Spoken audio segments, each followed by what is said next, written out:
Oke, kali ini kita bahas isu-isu tentang perkebunan ya.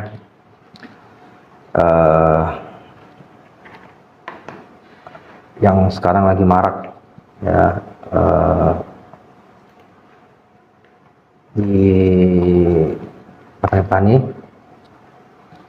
Ya ini untuk di Sumatera saat ini isu yang banyak beredar itu sekarang di petani-petani adalah kebingungan dengan harga TBS yang masih belum ada perbaikan ya.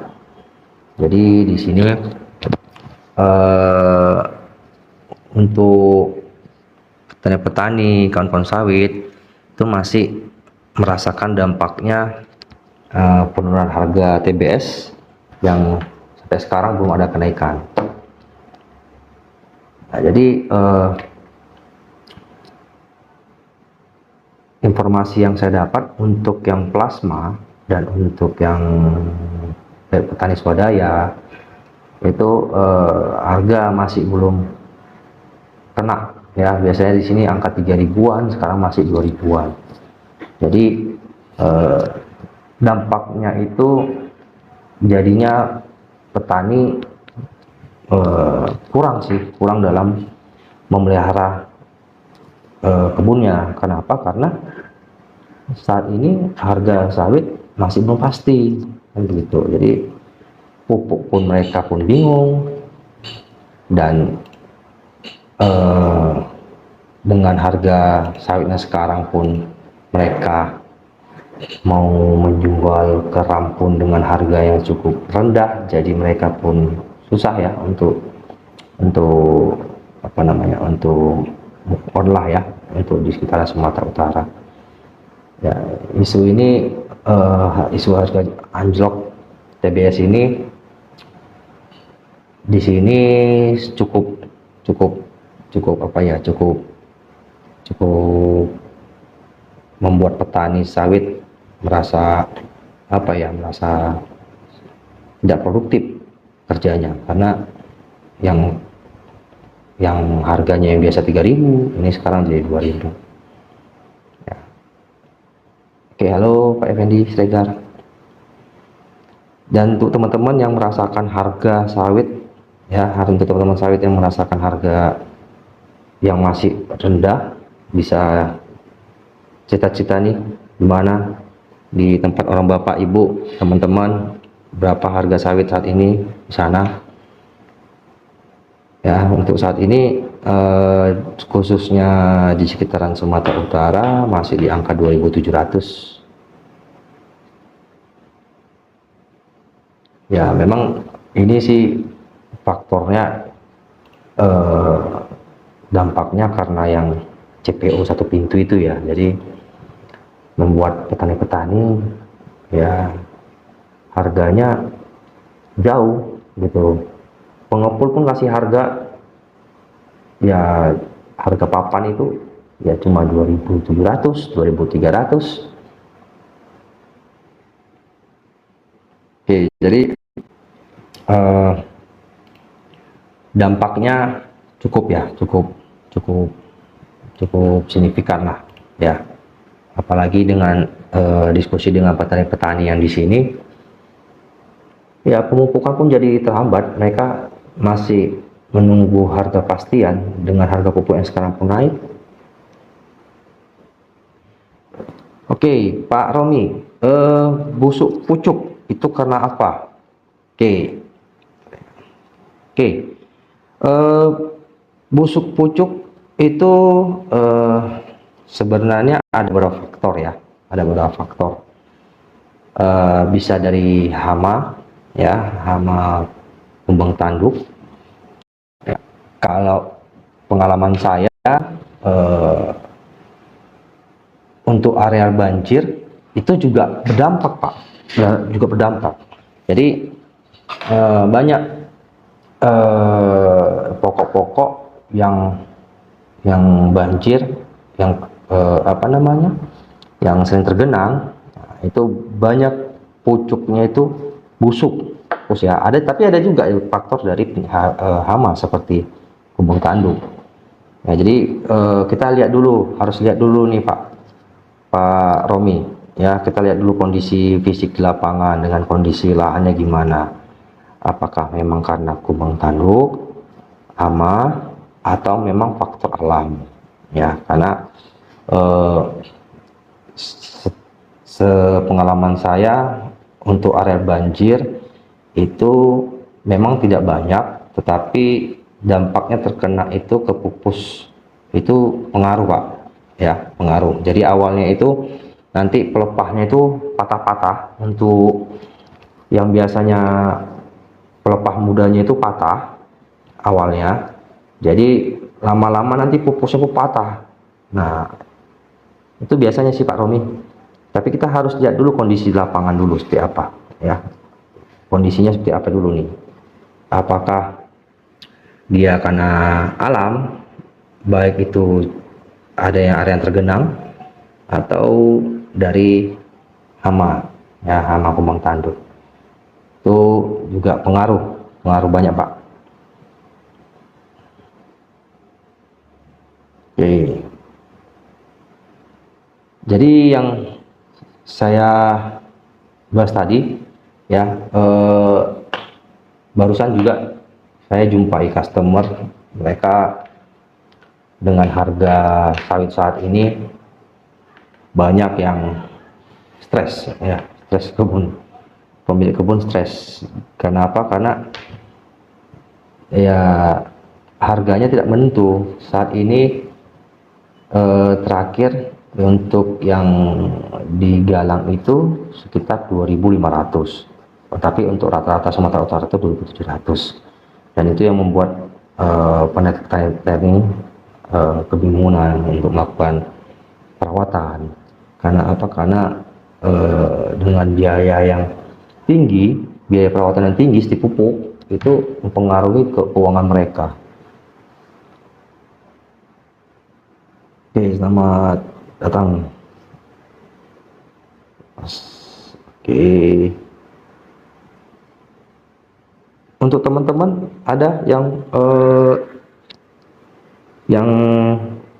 harga atau buah sawitnya atau apa ya, kondisi harga TBS sekarang yang cukup anjlok, untuk teman-teman ada pengaruh nggak ya? Karena untuk di sini harga itu pengaruhi untuk kondisi perawatan mereka, ya. Karena apa? Karena ya itu saya bilang tadi, ya dengan ketidakpastian dengan harga dan regulasi marginnya pun tidak jelas ketidakpastiannya, jadi sehingga petani susah untuk apa namanya, untuk melakukan perawatan ya.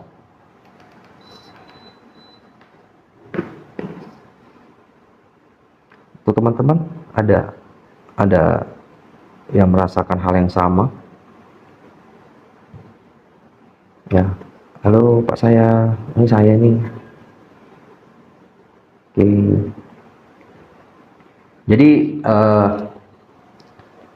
untuk petani swadaya khususnya ya swadaya dan plasma sekarang terjepit dengan kondisi harga TBS. Akibatnya ketika harga di pabrik turun sedikit aja, harga yang diterima petani di tingkat kram itu dipotong sangat jauh di bawah harga normal. Ya ini faktornya sih kebijakan satu pintu dari CPO, instruksi pemerintah, sehingga petani masih menunggu kabar dari pemerintah gimana sih harga sekarang. Dan mungkin faktornya juga ada lambatnya program peremajaan ya, PSR yang saat ini sedang lagi dikejar-gencarkan oleh pemerintah. Nah, ini mempengaruhi juga dampaknya.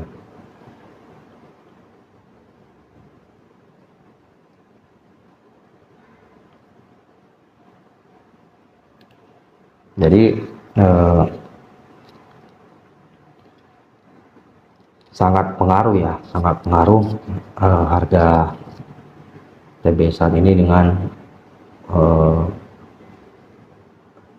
apa namanya, dengan pekerjaan perawatan dan pekerjaan yang lainnya, karena harga untuk panen juga pasti untuk biaya penggajiannya. Itu yang dia sekarang masih dialami oleh petani-petani, dan itu bukan bukan menjadi wacana biasa saja, karena saat ini ya petani untuk melakukan seperti perawatan itu berat, karena dengan harga yang saat ini cukup tinggi gitu.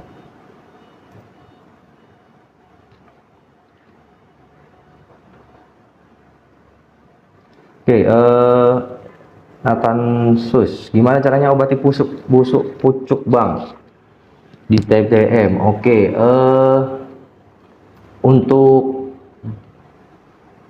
obati busuk, bagaimana cara obati busuk pucuk? Jadi untuk tanaman TBM biasanya sih kita membersihkan dulu ya, karena masih pokok pendek. Biasanya kita bersihkan dulu jaringan-jaringan atau daerah pucuknya itu dulu. Lalu kita coba dengan fungisida bang, ya fungisida bahan aktif tembaga atau tembaga oksida. Biasanya bisa difenokonazol bisa, terus dikombinasi jadi beberapa fungisida nanti seperti azoxystrobin atau difenokonazol itu nanti dipakai untuk untuk mengatasi pucuk busuk bangku TBM ya. Tapi itu sepengalaman saya untuk TBM mungkin masih pendek, itu masih bisa dibersihkan dulu baru kita aplikasi fungisida ya bang ya. Tuh, jadi busuk pucuk ini sebenarnya diawali dengan serangan hama kumbang tanduk ya bang ya. Biasanya untuk TBM itu sangat rentan terhadap serangan kumbang tanduk ya. Jadi bisa terjadi mungkin karena serangan kumbang tanduk, ataukah mungkin itu karena tidak bersihnya saat sanitasi dan kastrasi. Jadi ada beberapa faktor yang mempengaruhi bang, Pak Nathan ya. Banyak faktor yang mempengaruhi, baik itu hama ataupun penyakit ataupun mulai dari sanitasi kastrasi yang tidak baik kayak gitu. Tapi untuk mengatasinya bisa dengan fungisida tadi yang saya bilang tadi ya, itu bisa. Makanya kita harus lihat dulu ke lapangan itu faktornya apa. Ini untuk Pak Nathan itu busuk pucuknya itu berapa banyak ya, luas atau enggak ya?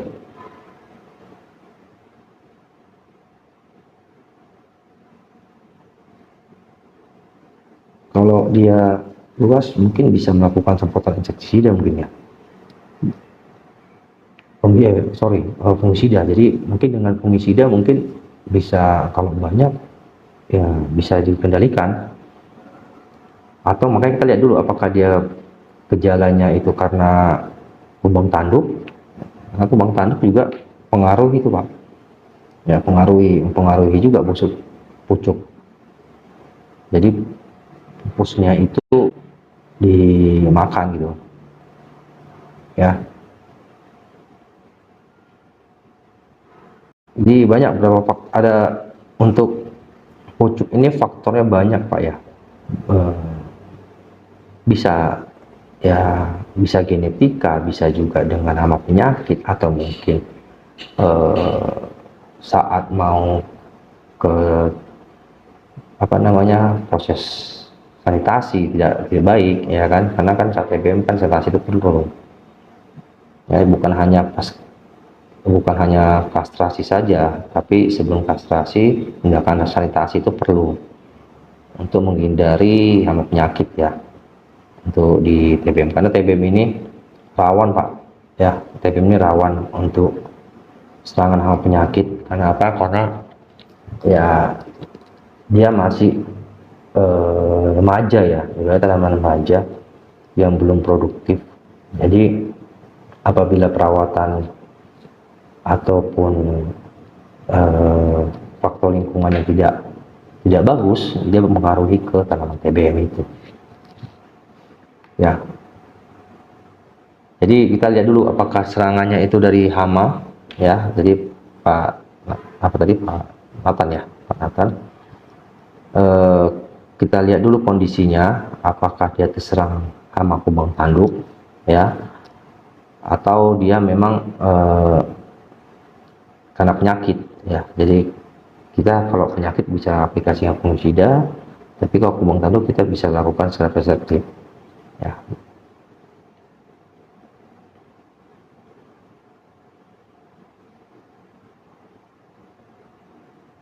Oke, untuk teman-teman kita diskusi, untuk teman-teman sawit ada yang mau ditanya tentang kondisi lahan ya. Kondisi lahan saat ini, kondisi kelapa sawit di negara kita ini. Jadi untuk teman-teman sawit ya, saya bilang tadi, apapun kondisi harga TB saat ini ya, pemupukan dan perawatan itu penting ya.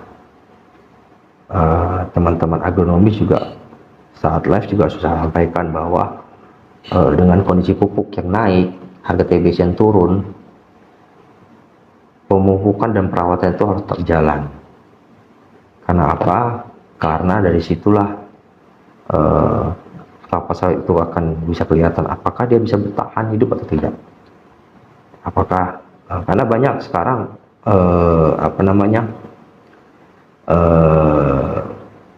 kebun seperti yang di Sumatera Utara ini, kebun sawit, kebun karet banyak beralih ke kebun kelapa sawit ya. Kenapa? Walaupun dengan harga yang rendah, dengan harga TBS yang sekarang digoncang, harga pupuk yang naik, mereka masih memilih kelapa sawit. Kenapa? Karena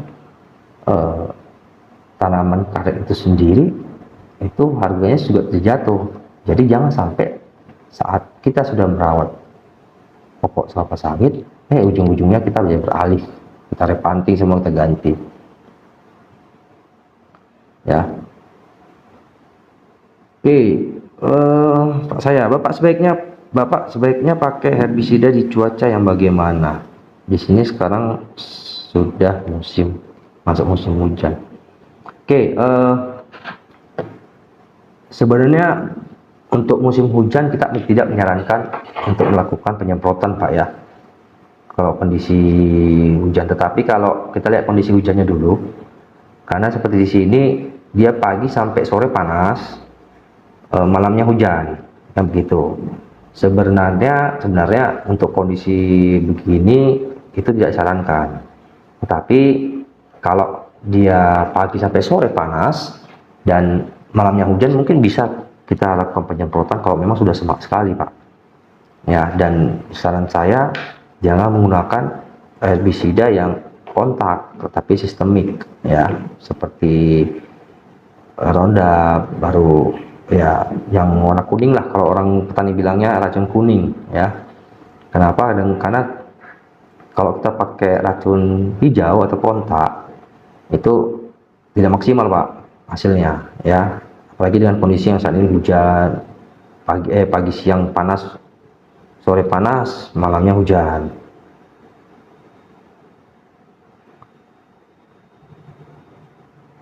Oh ya, sorry. Oke, letakkan dulu Pak ya. Oke, jelas ya. Ya, karena nggak ada ganjelnya ini Pak HP-nya. Oke ya, jadi untuk Pak saya tadi, herbisida yang Untuk saat ini dengan kondisi seperti ini, saya sarankan ya kita lihat kondisi cuacanya dulu. Kalau dia hujannya tidak menentu, saran dari kami jangan dulu melakukan penyemprotan Pak, ya dengan kondisi yang tidak tentu. Tetapi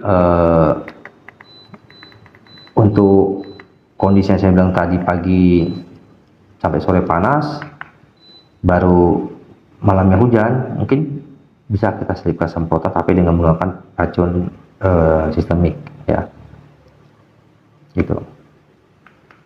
Tapi kalau tidak menentu, kadang pagi bisa hujan, siang panas, atau tiba-tiba siang pagi panas, siang hujan, saran saya sih nggak usah deh, nggak usah semprot dulu lah Pak, ya, karena bom racun kita nanti ya. Untuk saya ini biasanya pakai racun apa Bapak ya?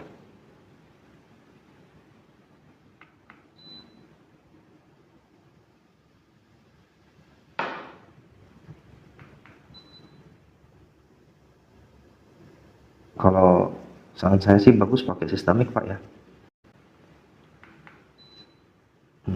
Karena lebih efektif sih. Jadi walaupun pagi siang panas dan malamnya hujan, itu masih efektif sih. Itu Pak saya ya. Jadi saran kami, dengan kondisi yang tidak menentu, kalau di tempat Bapak, kalau di sini Pak dia pagi siang sore panas, malam hujan. Nah,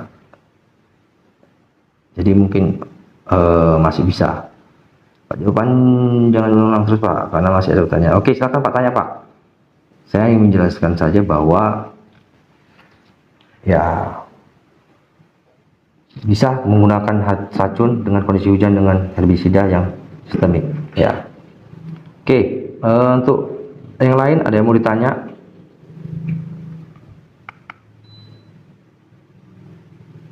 Kita diskusi santai saja Pak ya. Untuk kawan-kawan ada yang mau tanya tentang masalah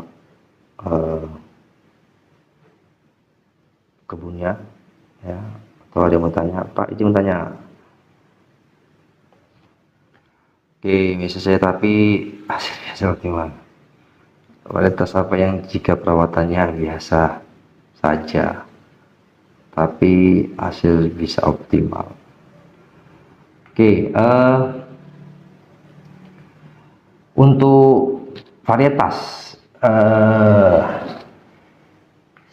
kalau saya pribadi, saya berprinsip bahwa pokok sawit itu asalkan dia adalah varietas perkawinan Dura dan Piscifera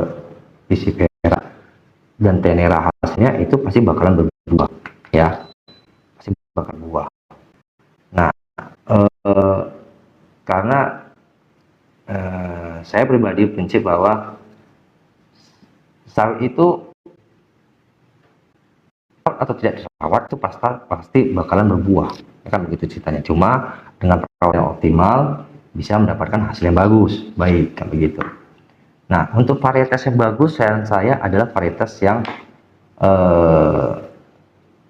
memang dasar kecambahnya itu adalah kecambah yang bersertifikat ya, tetap harus bersertifikat. Jadi ya sebenarnya mau varietas apapun dia, tetapi teknis budidayanya, perawatannya tidak bagus, itu nggak akan maksimal Pak ya, nggak akan maksimal apa ceritanya. Ibaratnya Bapak nanam sawit, Bapak ngasih pupuk yang seharusnya mereka makan 2 kilo atau 1,5 kilo, Bapak cuma kasih pupuk setengah kilo kan begitu ya.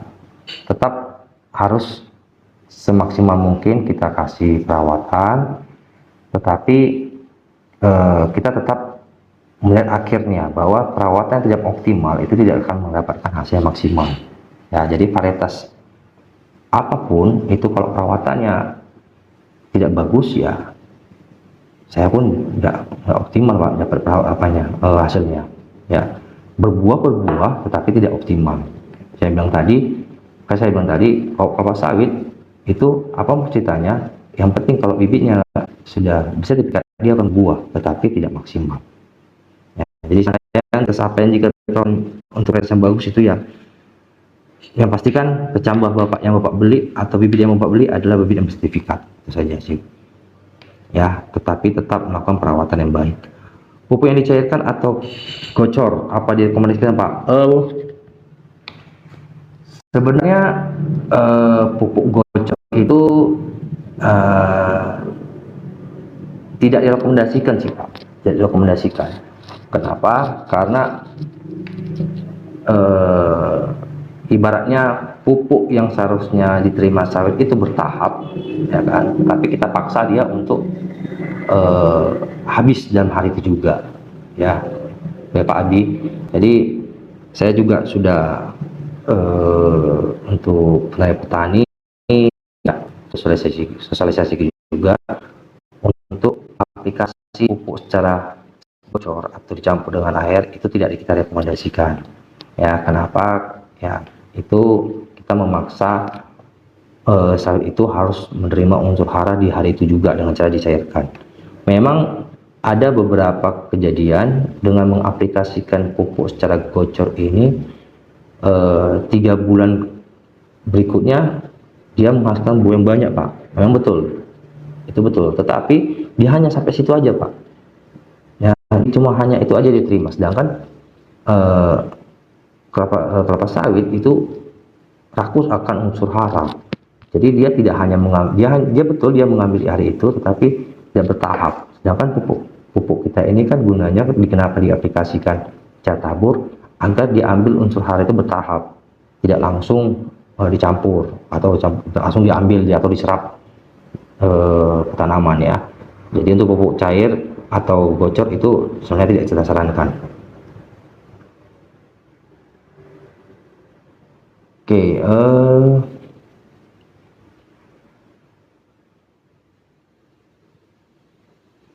ada jamur ganoderma 1, gimana Pak? Apakah bisa selamat? Ada jamur ganoderma 1.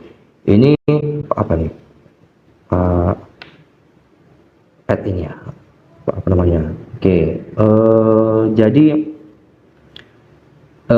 untuk pokok yang terserang ganoderma, walaupun cuma ada satu pokok ataupun satu body ya, satu biji ya, satu body, itu sebenarnya kita bisa lihat untuk areal jika jadi saat pokok itu kena ganoderma, kita cek dulu mata limanya kelilingnya apakah ada keserang atau enggak. Kalau dia memang pokok yang utama kena, sebenarnya kita bisa cek dari apa namanya, fisik batangnya apa sudah gopong atau tidak. Dan kalau cuma satu puting body, itu kita lihat pinggirannya apakah ada kemungkinan dia ada muncul tunas baru, apa namanya, bibit baru, bibit jamur baru. Dan biasanya itu kebanyakan tidak selamat, ya tidak selamat. Jadi solusinya adalah agar yang lain tidak terkena, itu bisa dilakukan pencegahan seperti membuat paret isolasi kan, baru pemberian Troderma bisa juga, tapi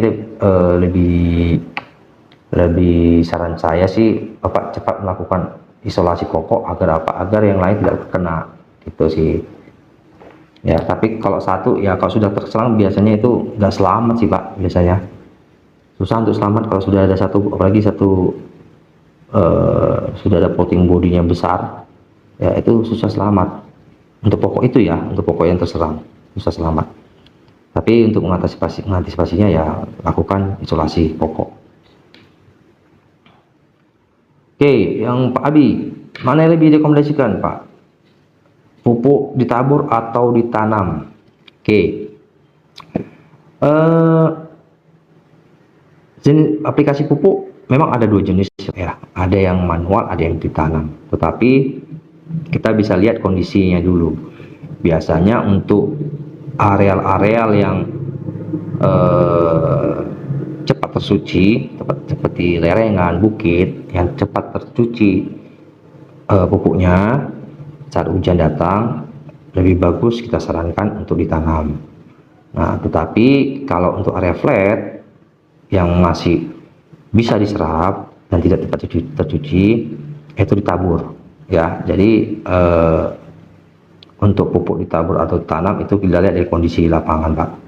Ya, kalau dia kondisi lapangannya tepat tercuci dari hujan langsung habis ke bawah di bukit arealnya, ya kita bisa lakukan penanaman pupuk tanam. Tapi kalau memang pun datar, bisa tabur aja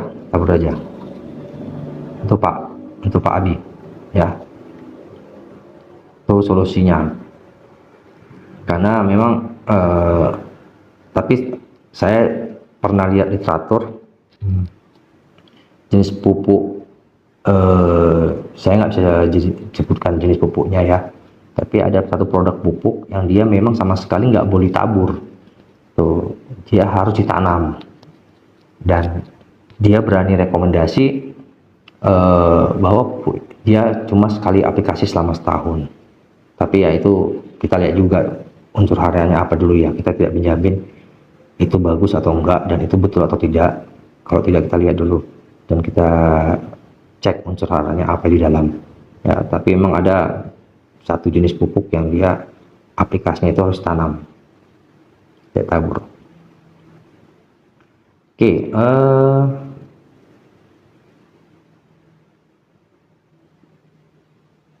ada yang bertanya lagi?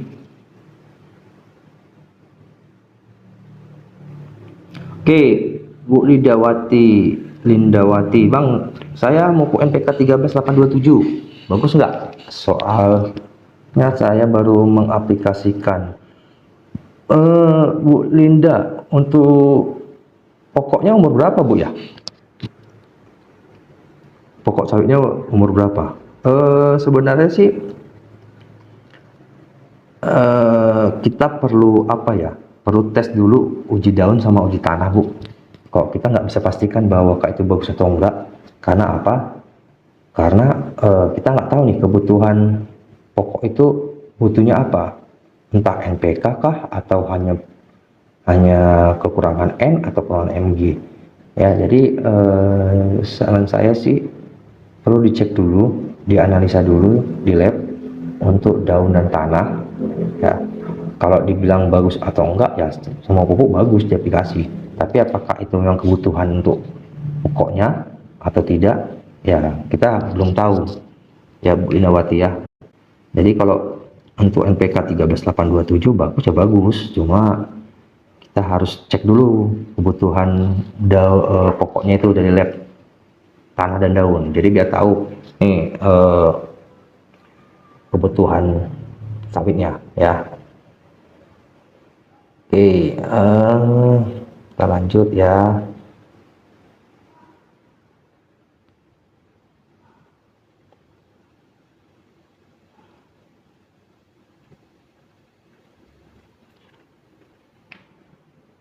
Oke, Pak bilang gini, Pak, untuk NPK yang direkomendasikan 13827 atau 161619. Yang seperti saya bilang tadi sama Bu Linda tadi ya, harus ada cek lab dulu, Pak ya, Pak Abi ya. Kita nggak bisa bilang pupuk itu kebutuhannya NPK 138 atau 16619. Karena apa? Kita nggak tahu nih kebutuhan permintaan permintaan pokok sawit itu apa ya. Apakah di tanahnya cukup? Kalau cukupnya P nya ya kita nggak usah pakai pupuk 1616, kita bisa pakai pupuk 138. Jadi kita harus lakukan tes lab ya, tes lab dulu, tes daun, tes analisa daun sama tanah, baru kita tahu nih kebutuhannya apa. Itu Pak Abi ya. Umur 14 tahun ya, Bu, bisa dicek sih Bu Linda ya. Kita sarankan sih, saya nggak bisa bilang itu pupuk itu bagus atau tidak kalau tidak dilakukan lab dulu, cek lab. Kenapa? Karena kita mau tahu nih kebutuhan unsur haranya apa di dalam pokok itu ya. Jadi kita belum berani bilang itu cocok atau enggak ya, karena kita belum ada cek lab daun sama tanah. Jadi nanti bisa kita nanti dicek dulu Bu ya, kita sampel daun, ambil sampel daun dan sampel tanah. Jadi kita tahu nih di tanah itu tercukupi enggak unsur haranya atau tidak, dan kebutuhan untuk pokok itu sendiri apa ya. Jadi sebenarnya kita nggak bisa menentukan pasti itu bagus atau tidak ya. Saya bilang tadi ya, semua pupuk bagus, tinggal bagaimana kita mengaplikasikannya ya, apakah itu memang cocok untuk tanamannya yang dibutuhkan atau tidak. Itu aja sih. Oke Bang, Bang Al, Bang kenapa pelepahnya patah-patah? Ya saya bilang tadi awal, pengalaman saya itu biasanya itu faktor kebanyakan air bisa jadi, atau mungkin faktor hara yang tidak cukup sehingga pertahanan dari pelepah itu sendiri tidak kuat. Jadi unsur haranya kurang untuk mengambil unsur hara ke buah itu kurang. Jadi kita harus cek dulu nih Pak, apa faktornya Bang Alia. Kita harus cek lapangan dulu, kita lihat patahnya seperti apa ya. Kok pengalaman saya selama ini banyak yang patah-patah itu biasanya disebabkan karena area banjir. Untuk area banjir kemarin di area mineral, pengalaman saya itu patah-patah dia Pak. Jadi batang dekat mau ke pokoknya itu patah ya, itu kebanyakan air. Jadinya apa namanya, yang pupusnya pun jadi ikut gitu, jadi ikut patah gara-gara itu. Jadi kita bisa lihat dulu kondisi arealnya Bang Al ya. Kita lihat kondisi arealnya, apakah itu area yang memang tergenang atau memang faktor tanahnya yang memang minim hara ya. Jadi kita bisa lihat dulu dari faktor di lapangan.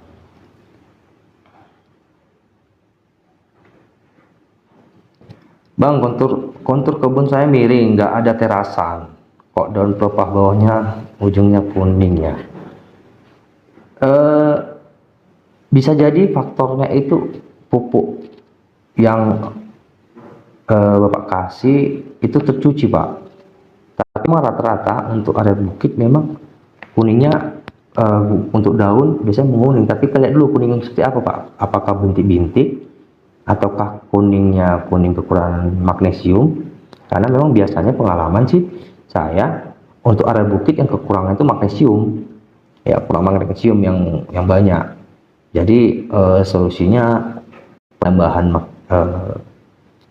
pupuk itu ditambah, bisa ditanam ya. Apalagi ini Bapak punya konturnya itu miring, gak ada terasan, jadi pupuk itu Bapak tabur langsung hilang apabila pas lagi hujan gitu. Jadi memang itu kendalanya memang yang dihadapi untuk area berbukit ya Pak ya, apalagi nggak ada terasan. Jadi bisa jadi itu kekurangan unsur hara karena pupuk yang Bapak kasih hilang, tidak terserap oleh kelapa sawit ya. Jadi saat Bapak tabur pupuk musim hujan atau pas lagi hujan itu langsung tercuci ke bawah. Jadi biasanya itu kelapa sawit yang pokok yang paling bawah itu bisa segar-segar tuh Pak dibanding sama yang di atas di bukit, karena pupuknya semua dari ke bawah gitu ya. Jadi kita lihat dulu kuning setia Pak. Kalau memang itu kuningnya kuning saat matahari itu seperti garis-garis kuning, itu biasanya kurang magnesium. Itu bisa Bapak lakukan pupuk tanam sih Pak. Kalau itu bisa cocok itu Pak untuk pupuk tanam ya. Tapi sebenarnya sih harus dibuat kontur sih, harus ada terasannya sih Pak. Biar apa? Biar saat panen pun buahnya berondoran tidak berserak ya, dan pupuknya pun saat Bapak aplikasi tidak hilang.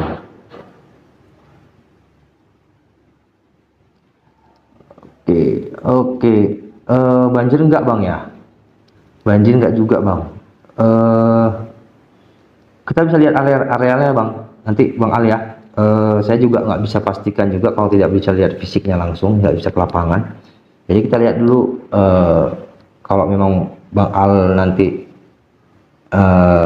punya foto atau punya video arealnya, itu abang bisa langsung ke admin kami, kirim fotonya untuk kita analisa ya sama agronomi kita. Jadi kalau banjir enggak juga bang, berarti banjir bang ya, berarti ada banjirnya. Kalau enggak juga ini biasanya ada banjirnya juga, karena memang biasanya gitu bang, untuk areal yang apa tergendang, pengalaman saya sih banyak patah-patah ya, batangnya banyak patah-patah.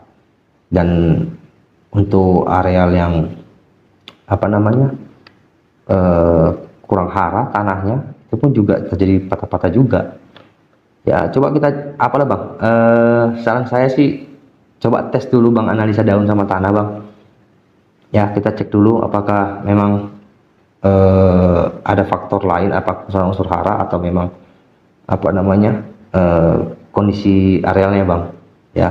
Tapi saran saya sih bagus abang foto dulu, abang videokan kondisinya, ya abang kasih ke admin, nanti biar kita analisa bang. Kalau memang perlunya untuk analisa daun sama tanah, ya mungkin kita coba untuk dilakukan bang, apakah ada faktor unsur hara ya, untuk hal ya. Karena memang harus dilihat dulu bang, karena memang untuk patah-patah ini untuk ya belum bisa kita pastikan. Halo Halo, bang, halo bang. belum ada penonton bang, pemula ini bang, Oh iya bang. baru Oke live, oke bang. baru live. Oke, oke, bang. Salam kenal ya bang, dari Salam Medan, kenal. Oke, di Medan di mana bang? di Sidimpuan, Oh Sedempuan. Oh berarti bukan Medan bang. Udah masuk Tapsel, Taput itu ya? Paluta bang, Paluta Paluta, ya. Paluta. Oh Paluta. Belum ada penonton bang, baru pemula, komalnya aja belum apa ini bang, belum. Oke oke oke oke oke. Oke bang, Oke. Assalamualaikum. Nah, oke. Oke,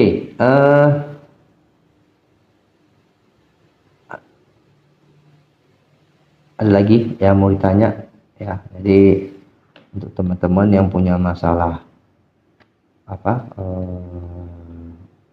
sawit ya, bisa nanti kita cek ya.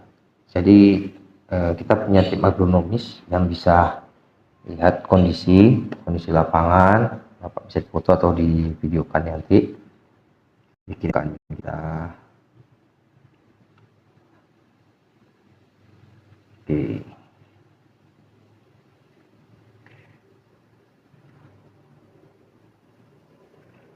Oh, supaya buahnya banyak dan berat, apa rekomendasi pupuk ya bang yang hemat? Apa bang ya, kalau dengan kondisi pupuk saat ini yang meroket bang, saran saya sih apa ya, tapi pupuk aja bang ya, pupuk aja, tetap abang pupuk. Walaupun dosisnya yang biasanya 2 kilo, abang kasih pun sekarang dosis setengah kilo nggak masalah bang Al ya. Ya paling tidak kita menjalankan bahwa kebutuhan hara pokok itu harus tetap terpenuhi walaupun sedikit ya. Untuk apa? Supaya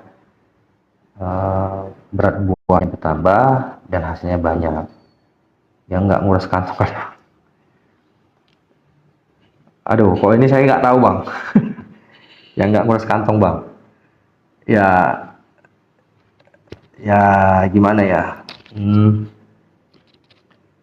kalau itu sih saya kurang tahu bang ya, gimana caranya untuk meningkatkan berat buah.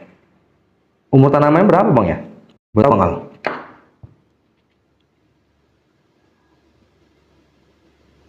Bang Al ini umur tanamannya berapa ya?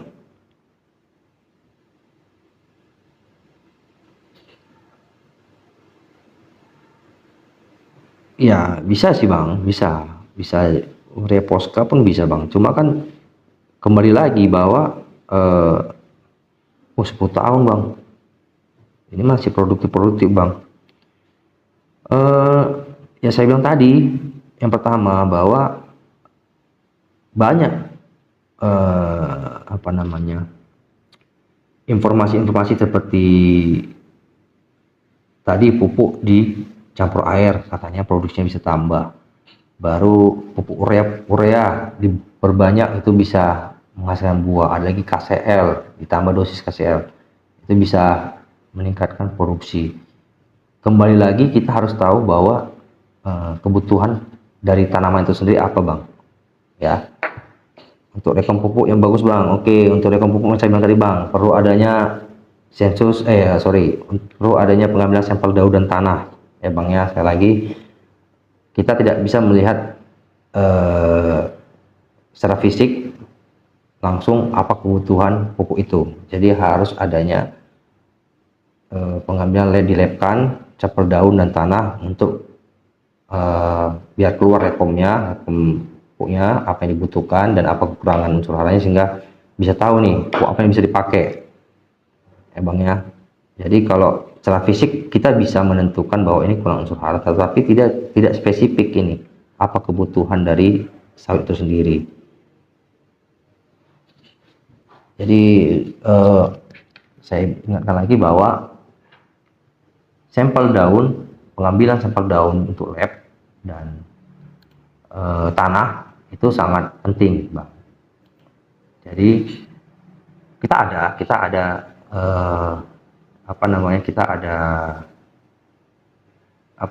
untuk pengambilan sampel daun dan tanah plus sama rekomendasinya kita juga bisa keluarkan bang. Jadi kalau abang mau tahu apa sih pupuk yang dibutuhkan, kita bisa mengambil sampel daun dan tanah, nanti kita keluarkan rekomendasi per bulannya bang plus sama dus pupuknya ya. Jadi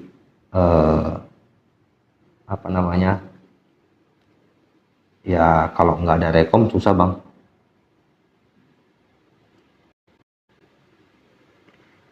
Lahan saya 9 hektar. Jauh tuh bang. Ini 10 ton apakah maksimal? Berarti 9 hektar itu 10 ton, 1 hektar 1 ton ya. Masih kurang bang, untuk umur 10 tahun itu masih kurang bang ya, masih kurang maksimal. Apalagi untuk umur 10 tahun ini masih produktifnya bang. Jadi perlu bang abang lakukan sampel daun sama tanah bang, apakah kekurangan unsur haranya apa bang ya bang Al ya, karena kita juga nggak bisa memastikan. Oke, kalau borat di Bang Aci, apakah borat dikasih duluan sebelum urea bagus bang? Nggak bang. Oke, kalau bagusnya sih sebenarnya harus urea duluan sih bang ya, harus urea duluan yang kita kasih baru kita masukkan borat ya. Tapi kita lihat lagi bang kebutuhan tanahnya sama pokoknya apa bang ya bang Aci. Kalau borat dikasih duluan sebelum urea, ini bulan berapa bang ya bang Aci untuk urea tahun ini ya, untuk bulan berapa aplikasinya bang?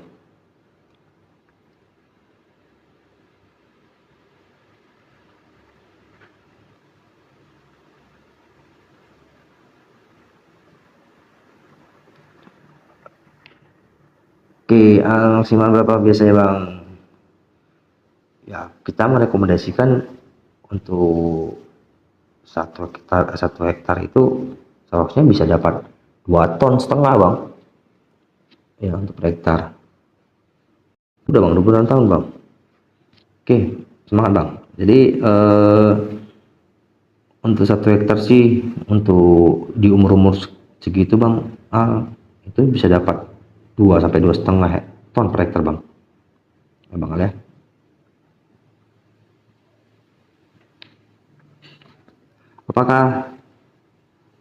Apakah kotoran ayam bagus untuk sawit? Oke, kemarin juga pernah dibahas podcastnya Pak Simon ya di Sawit Pro juga tentang kotoran ayam. Kembali lagi bahwa campurannya apa dulu nih Bang. Kalau kotoran difermentasikan mungkin bisa, tapi kalau langsung kotoran ayamnya itu ke sawit, saran saya sih enggak Bang, enggak cocok Bang ya untuk Bang Bay ya.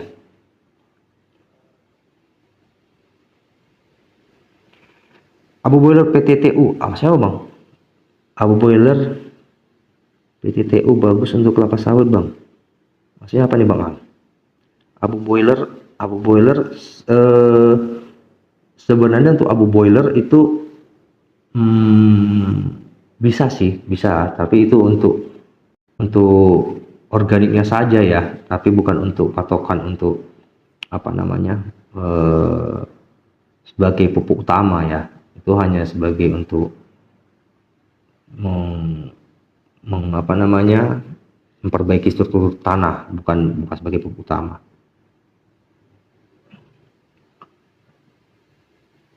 Jadi Bang, kalau memang apa, Abang bisa nanti apa namanya DM admin kita ya Bang Al, kita akan bantu cek nanti apa aja yang dibutuhkan ya. Itu Bang Al nanti bisa tanya nih ya, untuk apa sih yang cocok nih untuk lana Bang, karena memang Bang Al, kita harus tahu dulu fisik kondisi lapangan Abang gimana, kondisi pokok Abang gimana, daunnya gimana, dan kalau memang kita perlu melakukan tindakan pengambilan sampel sama daun tanah, itu harus ya kita lakukan Bang, untuk mengetahui apakah kekurangan apa unsur hara dari pokok Abang ya. Pak Cate, Pak, saya umur usia 10 tahun ke atas, batang sawitnya warna orange kemerah-merahan gitu, kenapa Bang? Gak ada contohnya foto ya Bang ya, mungkin ya. Ini merah-merah seperti apa nih? Saya juga belum pernah lihat nih. Pak CAT ya. Kalau ada foto sih bagus sih Bang, Pak, bisa saya lihat. Ini enggak, belum tahu sih saya kayak mana merahnya seperti apa. Ya. Oh Bang lagi nih, bagus ya Bang, bagus ya. Berapa per pokok dosis ya Bang? Ini dosis apa nih Bang? Dosis pupuk. Kalau dosis pupuk, ya saya bilang tadi Bang, kita nggak bisa sembarangan memberikan dosis pupuk ya. Jadi kita nanti takutnya kebutuhan pupuk untuk pokok Abang kita nggak tahu nih, kok belum ada hasil lab. Jadi ya saya bilang tadi, tetap lakukan analisa daun sama tanah untuk mengetahui berapa kebutuhan pupuknya per bulan ya. Per tahunnya pun bisa Bang, jadi dapat nanti hasilnya berapa, baru nanti keluar rekom pupuk sama dosis ya Bang ya. Ya jadi untuk Pak CAT tadi untuk batang merah-merahan gitu, kenapa ya? Saya juga belum pernah lihat sih Pak, tapi bisa nggak nanti kayak mana ya, kita nggak bisa lihat ini kondisinya seperti apa kok merah-merah.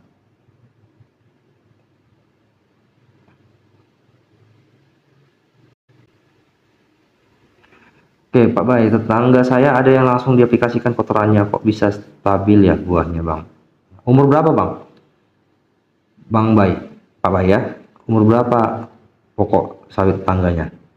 Bisa jadi memang tanahnya juga bagus, mungkin tetangga punya tanahnya apa namanya, unsur haranya terjaga, sehingga pakai kotoran ayam pun bisa bagus ya.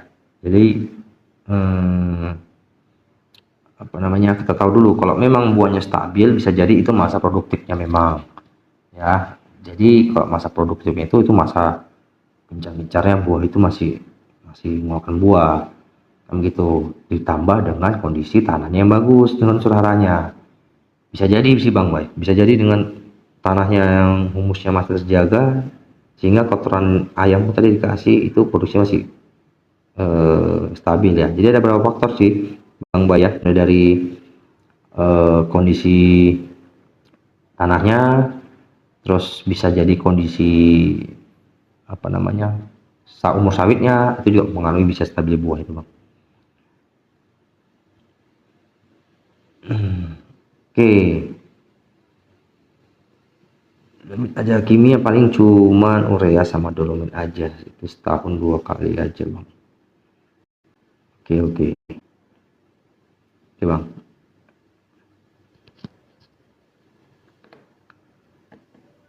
Urea sama itu dolomit. KCL nya nggak ada bang, Wah ya, nggak ada aplikasi KCL ya.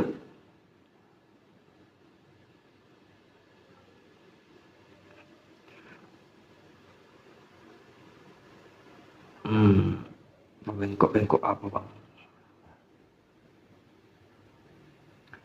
Oke, Bang Andri, tepu solid campur dengan asam humat dengan sistem voucher bagus nggak bang ya? Ini saya jujur saya pribadi belum pernah nyoba bang ya, dengan tim voucher ya, apakah bagus atau tidak? Saya bilang tadi bahwa sistem voucher ini adalah kita memaksa tanaman menyerap unsur hara, kan begitu, dengan cara dikocor. Jadi kan dia sudah menjadi cair, diserap sama akar. Jadi karena akar sawit itu menyerap cepat dan boros ya, rakus akan unsur hara, jadi mereka akan cepat untuk menyerap untuk pupuk yang digocor. Tetapi ini tidak tahan lama ya, tidak tahan lama. Kenapa? Nanti dampaknya nanti bukan di 10 bulan ke depan, tetapi saat setahun sampai 2 tahun ke depan itu nanti bakalan, kalau masih sistem gocor ini mungkin buahnya bakalan drop bang biasanya. Karena kalau sistem gocor ini ya saya bilang tadi memaksa pokok sawit itu langsung menyerap unsur hara di hari 7 bulan, tidak bertahap. Jadi kalau untuk solid campur dengan asam emas saya sih tidak rekom sih bang, tapi saya juga belum pernah coba nih. Oke, abang obat pelepah bengkok apa bang? Umur 6 bulan. Bengkok seperti apa bang? Apakah melintir? Bisa jadi itu kekurangan boron ya bang ya, bang Abam.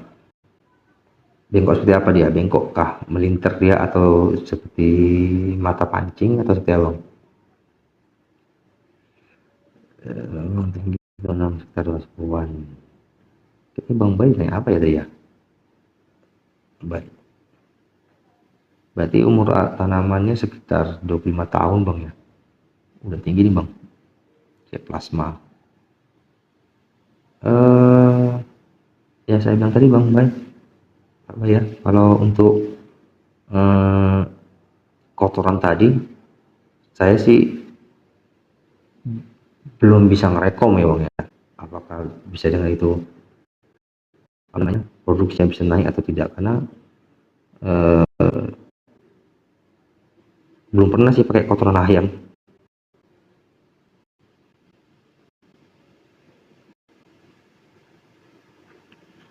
Umur TBM, oke, karena bang sawit baru TBM, umur TBM tapi kok bang. Oke, yang bang tadi ya kayak melintir gitu bang ya, bisa jadi kekurangan boron bang ya, pupuk mikro bang ya, bisa jadi apa namanya, kekurangan sasaran mikro boron, jadi bisa. Tapi ini saya belum pasti bang ya, karena kita belum lihat fisik daunnya. Tapi kalau melintir dan seperti mata pancing biasanya kekurangan unsur hara boron bang. Bisa bang predikasikan boron 0,15 atau 0,10 bisa lah kilo. Oh, buahnya stabil bang ya, bang Bay. Mainnya cuma kotoran ayam, dolomit, urea. Oke, kalau untuk kotoran ayam sih ya saya bilang tadi bang, saya belum menganalisa bang ya, belum pernah kita cek gitu untuk kotoran ayam. Apakah karena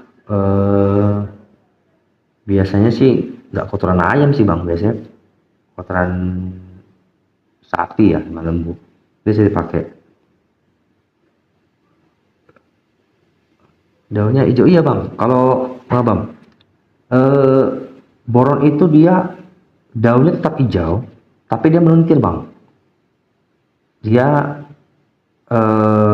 seperti mata pancing, jadi dia apa ya ibaratnya, mengkeriput ya, ibaratnya mengkeriput gitu bang, tapi memang dia hijau bang, itu kok kurang unsur hara boron. daunnya tetap hijau tapi dia melintir atau mengkerut sama biasanya bilang umur 6 bulan. Tapi nanti bisa bisa apa sih Bang, bisa coba apa namanya,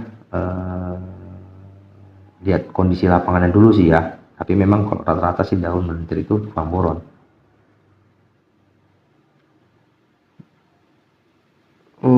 Merauke KKB, dia lama diserap apa gimana Bang buat cabai? Aduh Bang Paleksa, untuk sawit, untuk cabai saya belum ngerti Bang ya.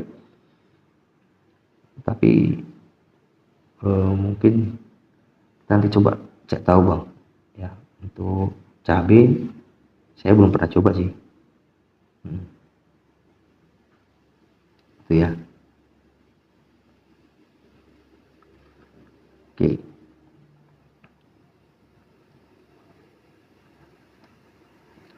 Jadi buat teman-teman, jadi mungkin itu saja ya pertemuan kita saat ini. Berikutnya nanti di hari besok ya, besok atau nanti kita buat jadwal lagi untuk diskusi selanjutnya. Oke, mungkin itu saja dari saya. Selamat sore. Sawit Pro terus tumbuh.